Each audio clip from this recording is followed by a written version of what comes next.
I think when you've played a game for a long time, it's easy to assume that what is common knowledge for you is common knowledge for everyone. And so it was kind of surprising when I learned this, that apparently most people do not know this little quirk of Civ 5, and that is that barb camps exert zone of control, ZOC, over their own units. I had this situation in the game where I wanted to settle where my scout here is, as Navateo.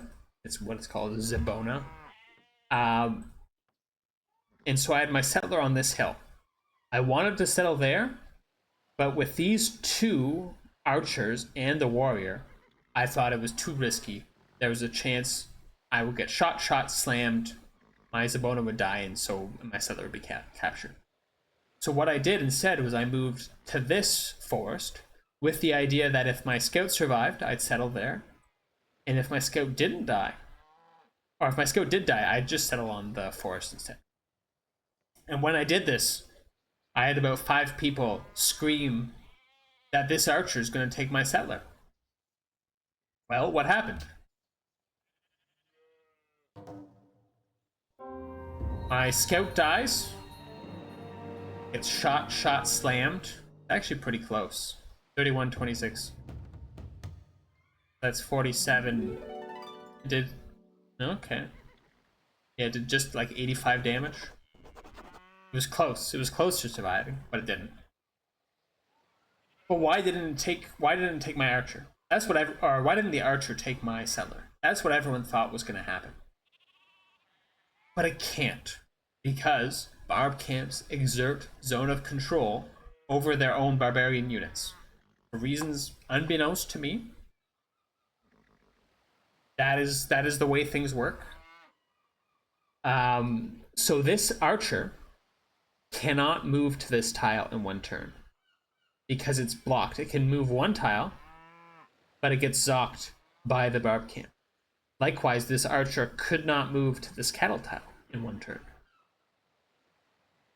This warrior, hypothetically, this warrior on this Coco, it could not have moved to this forest to take my settler either. If both these scout shots had killed my scout.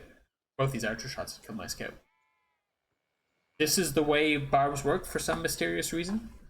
They can not move two tiles. Like, essentially, you can imagine this barb camp to them is like an enemy unit or an enemy city. They cannot move through its zone of control. Which means there's lots of sort of funky things you can do with this with respect to moving your civilian units, moving your military units. You can sort of assure yourself that they're not going to be able to do that because they can't do it.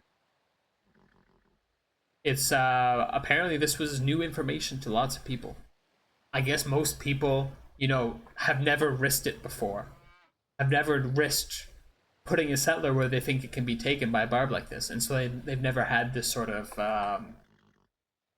the hard-earned experience, let's say, of having a barb try to move through this, and so accordingly they've never realized it's not possible. It's not like this is broadcast in any tooltips or strategy guides or tutorials or whatever. This is just the way barbs work, and who knows why. Kellenved actually has proposed a number of alternative hypotheticals with respect to barbs, so I might make another video or two after this.